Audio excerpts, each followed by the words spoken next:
अस्सलाम वालेकुम students. Transmission of heat का लेक्चर नंबर 2 हम डिस्कस करेंगे अब। तो लास्ट लेक्चर में हम डिस्कस कर रहे थे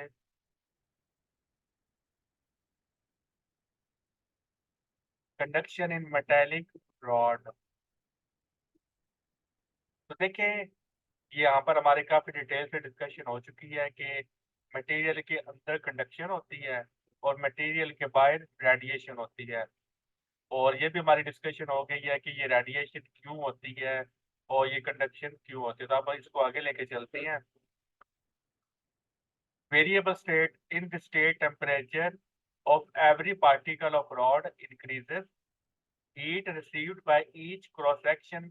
क्रॉस सेक्शन का मतलब होता है, देखें, ये आप क्या करती हैं, परपेंडिकुलरली आपने क्या करना होता है, इसका एक पार्ट काटना होता है, उसको आप बोलते हैं क्रॉस सेक्शन। तो अब ज़ाहिर है क्या, किसी भी मटेरियल के अंदर इतने नंबर ऑफ एटम्स हैं, आप उनको काउंट वगैरह नहीं कर सकते। तो इसलिए आप क्या करती हैं, एक क्रॉस सेक्शन में से देखती हैं पर्टिकुलर टाइम के लिए कि वहां से कितने नंबर ऑफ पार्टिकल गुजरे हैं। तो क्योंकि आपने क्रॉस सेक्शन एरिया यहाँ से वो कंसिडर किया है, तो आपने जस्ट इसको स्टडी करना है। इसको स्टडी करके फिर आप बाकी वो पूरे जो मटेरियल पे वो रिजल्ट अप्लाई कर देती हैं। वो यही कह रहे हैं कि heat received by each cross section of the rod from water and used in three ways. तो तीन तरह से यहाँ से जो पार्टिकल जा रहे हैं, हीट तीन तरह से यूज होगी। Apart increases temperature of itself. तो जो पहले काम हीट का क्या होगा, वो टेम्परेचर को इंक्रीज करेगा। जैसे कि हम जानते हैं कि हीट का काम क्या होता है, टेम्परेचर को इंक्रीज करना। And another part transfer to neighbouring cross section. तो जाहिर है कि यहाँ पर उसने एक क्रॉस सेक्शन या दो क्रॉस सेक्शन दिखाए हैं, तो आपने क्या करना है, यहाँ पर multiple number of cross section आपने ये वो कंसीडर करने हैं। तो एक क्रॉस सेक्शन क्या करेगा, दूसरे क्रॉस सेक्शन को हीट ट्रांसफर करेगा, दो काम हो गए। तीसरा काम क्या है, रिमेनिंग पार्ट रेडिएट्स। तो यानी कि जब हम गर्म करते हैं, तो ये जो हीट ट्रांसफर हो रही है मटेरियल को, तो ये हीट तीन काम कर रही है। पहला काम क्या कर रही है, इस मटेरियल का टेम्परेचर इंक्रीज कर रही है। दूसरा काम, हीट को आगे ट्रांसफर हो रहा है। और तीसरा काम, हीट रेडिएट हो रही है। तो यहाँ पर आप देख सकते हैं कि इस मटेरियल का टेम्परेचर भी इंक्रीज हो रहा है, कंडक्शन भी हो रही है क्योंकि यहाँ पर ट्रांसफर ऑफ हीट हो रहा है। और तीसरा काम, रेडिएशन भी हो रही है। तो ये एमसीक्यू भी आ सकता है आपका। अब ये किस में होता है, वेरिएबल स्टेट में होता है, ठीक है। दूसरा क्या, steady state. After some time, शुरू में क्यों कौन सी स्टेट होगी, वेरिएबल स्टेट होगी स्टार्टिंग में। फिर कुछ देर गुजरने के बाद स्टेडी स्टेट आ जाएगी। A state is reached when the temperature of every cross section of the rod becomes constant। जाहिर है, जब ट्रांसफर ऑफ हीट होगा, और आप जानते हैं ट्रांसफर ऑफ हीट तब तक होता रहेगा जब तक टेम्परेचर कांस्टेंट ना हो जाए। तो एक वक्त आएगा कि जब टेम्परेचर का वो कांस्टेंट हो जाएगा, क्योंकि हीट का ट्रांसफर हो रहा है, तो जाहिर है कि टेम्परेचर कांस्टेंट होगा। तो जब टेम्परेचर कांस्टेंट हो जाएगा, पूरे मटेरियल का सेम टेम्परेचर हो जाएगा। तो जब पूरे मटेरियल का टेम्परेचर सेम हो जाएगा, फिर जो हीट का फ्लो बंद हो जाएगा। क्योंकि हीट तभी फ्लो कर सकती है जब टेम्परेचर का डिफरेंस होगा, और तब तक फ्लो करती रहती है जब तक इक्विलिब्रियम या स्टेडी स्टेट या कांस्टेंट टेम्परेचर अचीव ना हो जाए। तो जब पूरे मटेरियल का टेम्परेचर सेम हो जाएगा, तो फिर ट्रांसफर ऑफ हीट बंद हो जाएगी। और जब ट्रांसफर ऑफ हीट बंद हो जाएगी, फिर जाहिर है टेम्परेचर फिर इंक्रीज नहीं करेगा, क्योंकि टेम्परेचर इंक्रीज कौन करता है, हीट करती है। In this state, no heat is absorbed by the rod. The heat that reaches any cross section is transmitted to the next, except that a small part of it is lost to the surrounding from the sides by convection and radiation। वो कह रहा है कि ज्यादा जो 99% जो heat है, वो वही जो एक क्रॉस सेक्शन के पास है, वही हीट दूसरे क्रॉस सेक्शन को ट्रांसफर हो जाएगी। लेकिन थोड़ी सी अमाउंट में वो हीट का लॉस भी हो जाएगा by convection and radiation. This state of rod is called steady state. और जब भी हम कैलकुलेशंस करते हैं, तो हम स्टेडी स्टेट ही लेती हैं ताकि हमारी कैलकुलेशंस आसान हो जाएं। फिर तीसरी फेज आती है isothermal surface. Any surface with in a conductor having its all points at the same temperature is called isothermal surface। तो हर वो पॉइंट का जो टेम्परेचर है वो सेम होना चाहिए। The direction of flow of heat through a conductor at any point is perpendicular to the isothermal surface passing through that point। तो ये मैथमेटिकली उसने बताया हुआ है कि डायरेक्शन ऑफ हीट हम कैसे मालूम कर सकते हैं। आपने आइसोथर्मल सरफेस बनानी है तो आइसोथर्मल सरफेस में वो कैलकुलेशन के पर्पस के लिए हम वो बनाते हैं। इसके हर पॉइंट का टेम्परेचर सेम होगा तो इसके परपेंडिकुलर ये क्या होगा, through a conductor at any point is perpendicular to the isothermal surface, इसकी डायरेक्शन होगी। टेम्परेचर ग्रेडियंट ये इंपॉर्टेंट है। ग्रेडियंट का मतलब क्या होता है? ये इंटरव्यू का सवाल भी है। What is gradient?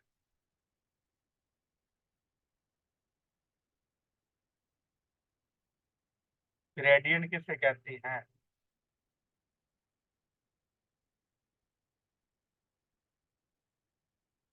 देखिए, जब कोई भी quantity with respect to position change होती है उस क्वांटिटी का फिर हम कहते हैं कि ये ग्रेडियंट है।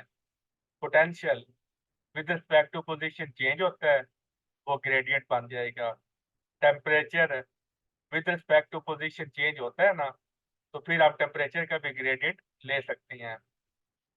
The rate of change of temperature with distance between two isothermal surfaces is called temperature gradient। तो ये डेफिनेशन आपको जुबानी याद होनी चाहिए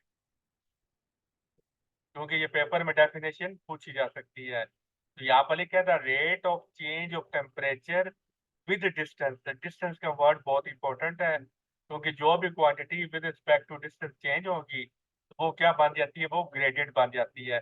जो जो quantities with respect to position change होती है आप उनका ग्रेडियंट ले सकते हैं।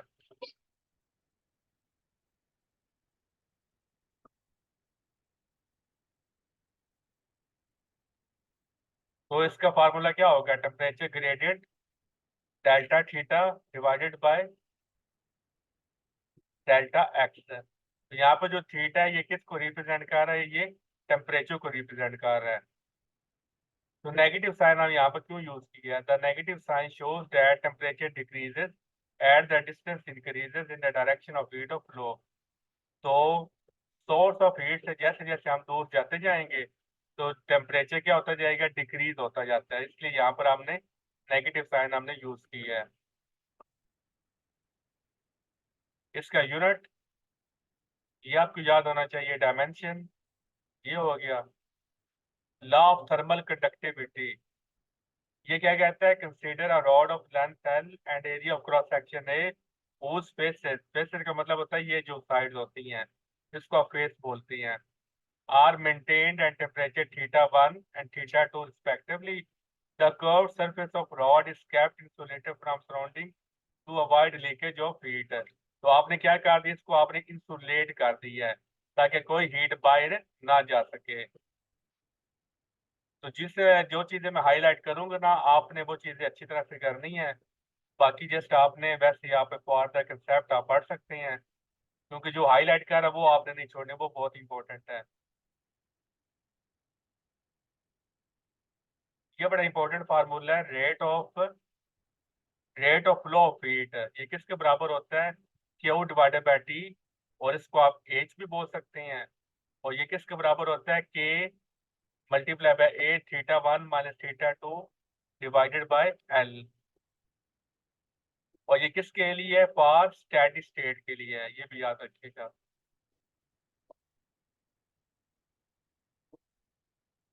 अब यहाँ पर के क्या होता है? तो के की डेफिनेशन आ गई। K it is the measure of the ability of a substance to conduct heat through it. तो यानी कि किसी मटेरियल के अंदर कितनी एबिलिटी है तो वो हीट को कंडक्ट करे। कंडक्ट करने का मतलब क्या है? एक पार्ट से दूसरे पार्ट तक पहुंचाए। उसको आप क्या बोलते हैं? उस एबिलिटी को आप के बोलती हैं। इसका यूनिट हो गया, डायमेंशन हो गई। द मैग्नीट्यूड ऑफ के depends only on the nature of the material. तो ये किस पे डिपेंड करता है? ये मटेरियल की प्रॉपर्टी होती है, तो ये डायमेंशन वगैरह पे डिपेंड नहीं करता। Substances in which heat flows quickly and easily are known as good conductor of heat। और आप याद रखिएगा 100% ना तो कंडक्टर होता है प्रैक्टिकल लाइफ में, और ना ही इंसुलेटर होता है। जैसे आप एग्जांपल ले लें, जो थर्मास है, आप जितना भी एक्सपेंसिव ले लें, तो कुछ देर या कुछ घंटों के बाद उसने अंदर जो भी चीज होगी वो ठंडी वक्त के साथ साथ होती चली जाएगी। तो 100% ना कंडक्टर होते हैं, यानी कि कोई परफेक्ट कंडक्टर नहीं होता, ना ही परफेक्ट इंसुलेटर होता है। दे possess a large thermal conductivity due to the large number of free electrons। तो यानी कि वो कह रहा है कि जैसे मैंने आपको लेक्चर नंबर 1 में अभी बताया था कि जो कंडक्टर है वो गुड कंडक्टर ऑफ हीट क्यों है। यानी कि उनमें वो ऐसे मटेरियल जो हीट को कंडक्ट कर रहे हैं बहुत अच्छी तरह से, वो क्यों कर रहे हैं? क्योंकि उनके पास नंबर ऑफ फ्री इलेक्ट्रॉन्स बहुत ज्यादा मौजूद हैं। तो इलेक्ट्रॉन क्या है, उसके पास तो उसकी मूवमेंट बहुत ज्यादा आसान है, वो फ्री टू मूव है। तो वो हीट को ज्यादा तेजी से एक जगह से दूसरी जगह कन्वे कर सकती हैं।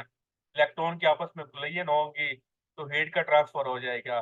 एटम्स या आइंस वो मैसिव पार्टिकल हैं, उन्होंने अपनी जगह नहीं छोड़नी, वो अपनी जगह पर वाइब्रेट करेंगे और इसी दौरान वो क्या करेंगे, दूसरे एटम के साथ कोलिजन में वो हीट को ट्रांसफर कर देंगे। तो एटम के चांसेस ऑफ हीट के जो ट्रांसफर ऑफ हीट के जो प्रोबेबिलिटी है वो कम है, और इलेक्ट्रॉन की तो बहुत ही ज्यादा है। तो इसलिए यहाँ पर जो कंडक्टर्स होती हैं उनके पास नंबर ऑफ फ्री इलेक्ट्रॉन्स बहुत ज्यादा होती हैं, तो लिहाजा वो गुड कंडक्टर हो गए। और जो इंसुलेटर होते हैं या बैड कंडक्टर होती हैं, उनके पास नंबर ऑफ फ्री इलेक्ट्रॉन्स कम होती हैं या ना होने के बराबर होती हैं। तो उनके पास जो सोर्स होता है हीट को ट्रांसफर करने का, वो सिर्फ और सिर्फ क्या होता है, वो एटम्स ही होती हैं। जैसे मैंने बताया कि एटम इतनी तेजी से हीट को ट्रांसफर नहीं कर पाएंगे, क्योंकि उन्होंने अपनी जगह पर ही रह कर वाइब्रेट करना, और इसी दौरान दूसरे एटम का कोलिजन के दौरान वो हीट को ट्रांसफर करेंगे। Substances which do not permit, ये permit का मतलब होता है इजाजत देना, which do not permit easy flow of heat are called bad conductors। they possess low thermal conductivity। ये MCQ आ सकता है कि कंडक्टर के पास हाई थर्मल कंडक्टिविटी होती है और इंसुलेटर्स के पास लो थर्मल कंडक्टिविटी होती है। क्यों होती है? क्योंकि इनके पास फ्यू इलेक्ट्रॉन्स होती हैं। एग्जाम्पल बहुत इंपॉर्टेंट है इंसुलेटर्स की, कंडक्टर्स की। ये जनरल नॉलेज का जो पोर्शन है वहां पर भी आपसे पूछा जा सकता है। परफेक्ट इंसुलेटर के लिए के की वैल्यू 0 होती है, और कंडक्टर के लिए के की वैल्यू 1 होती है। द के क्या होता है? The ability of a material to transfer the heat from one part to the another. The thermal conductivity of pure metal decreases with rise of temperature. ये बहुत इंपॉर्टेंट एमसीक्यू है कि मेटल की जो कंडक्टिविटी है वो टेम्परेचर के inversely proportion होती है। तो आप जानते हैं कि मेटल्स के पास नंबर ऑफ फ्री इलेक्ट्रॉन्स मौजूद हैं, वो इलेक्ट्रॉन पहले ही आज़ाद हैं। तो जब आप उनको टेम्परेचर देंगे तो उनकी जो आपस की कोलिजन है वो ज्यादा हो जाएगी। तो जब ज्यादा कोलिजन हो जाएगी तो हीट एक जगह से दूसरी जगह वो ट्रांसफर होने में उसको मुश्किल पेश आएगी। तो इसलिए कंडक्टर के लिए जो थर्मल कंडक्टिविटी है वो डिक्रीज करती है with rising temperature. But for alloys thermal conductivity increase with increase of temperature. बहुत इंपॉर्टेंट ये सेंटेंस है। यही वजह है कि हम सेमीकंडक्टर की तरफ गए हैं। हम जो हमारी इलेक्ट्रॉनिक्स है वहां पर हम कंडक्टर यूज करने की बजाय हम एलॉयज को प्रेफर करते हैं, क्योंकि एलॉयज की थर्मल कंडक्टिविटी टेम्परेचर के साथ इंक्रीज करती है। क्योंकि जाहिर है कि जहाँ पर ऐसे ऐसी जगह यहाँ पर उसने ओवरलोडिंग करनी है, उसने वर्क करना है, तो उसका टेम्परेचर तो इंक्रीज होना है। तो अगर आप इलेक्ट्रॉनिक अप्लायंसेज में कंडक्टर यूज कर लेंगे तो फिर जाहिर है कि वहां पर उसका जैसे टेम्परेचर इंक्रीज होगा तो उसकी जो कंडक्टिविटी वो कम हो जाएगी। तो इसलिए आप क्या करते हैं, आप एलॉयज यूज करती हैं, और एलॉय बनाने के लिए फिर जाहिर है कि बहुत ज्यादा एक्सपेंसिव होते हैं। तो इसलिए जिनकी एफिशिएंसी ज्यादा होती है वो चीजें ज्यादा आपको एक्सपेंसिव मिलेंगी। इस पर रिसर्च हो रही है, तो आने वाले वक्तों में भी इसका सोल्यूशन आ रही है। और एक और सोल्यूशन आ रहा है जिस पे काम वो रिसर्च जारी है, वो है सुपर कंडक्टर है। लेकिन अभी तक वो उस पे वो मतलब कामयाबी नहीं मिल सकी। Human body is bad conductor of heat but is good conductor of electricity. हमारा जो जिस्म है वो इलेक्ट्रिसिटी का तो अच्छा कंडक्टर है, लेकिन हीट का बैड कंडक्टर है। क्योंकि हमारा क्या होता है, हमारे अंदर जो स्किन होती है वो एज इंसुलेटर काम करती है। तो यही वजह है कि हमारे जो मतलब जिस्म गर्म भी हो जाए तो अंदर वाला जो जिस्म है वो गर्म नहीं होता, क्योंकि उसका टेम्परेचर 37 और बहुत सेंसिटिव होता है। अगर हीट हमारे जिस्म के अंदर चली जाती होती तो फिर हमारे सारा जो सिस्टम वो डिस्ट्रॉय हो सकता था। तो इसलिए हमारा एक्सटर्नल बॉडी गर्म हो सकती है, इंटरनल बॉडी वो हमारी गर्म नहीं होती, क्योंकि जो स्किन है वो हीट को अंदर वो पास ऑन नहीं होने देती।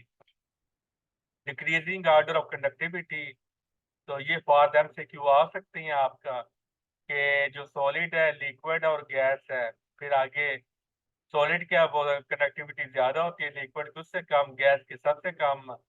अगर मेटल और नॉन मेटल की बात करें तो मेटल की ज़्यादा, नॉन मेटल की कम। सिल्वर की ज़्यादा होती है, कॉपर की उससे कम, और एल्यूमिनियम की सबसे कम होती है। यहाँ तक तो सवाल है तो पूछ लें।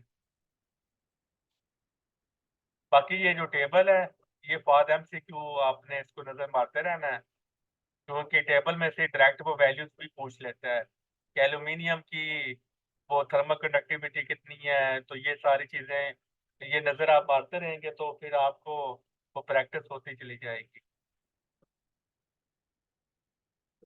Relation between temperature gradient and thermal conductivity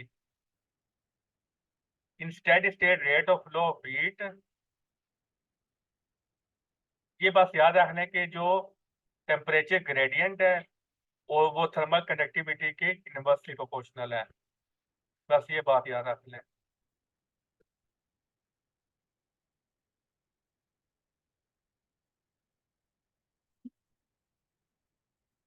Temperature difference between the hot end and the cold end in steady state is inversely proportional to K. In case of good conductor, temperature of cold end will be very near to the hot end. तो ये for MCQ आप कह सकते हैं। Ideal conductor में K infinite होता है, क्योंकि ज़ाहिर है वहाँ पर कंडक्टिविटी तो फिर बहुत ही ज़्यादा होगी। Temperature difference in steady state will be zero, क्योंकि ज़ाहिर है जब हीट का ट्रांसफर होगा तो फिर ज़ाहिर है टेम्परेचर का डिफरेंस नहीं रहेगा। Thermal resistance, the thermal resistance of a body is a measure of its opposition to the flow of heat through it. It is defined as temperature difference to heat current is equal to rate of। तो ये definition आपने कर लेनी है।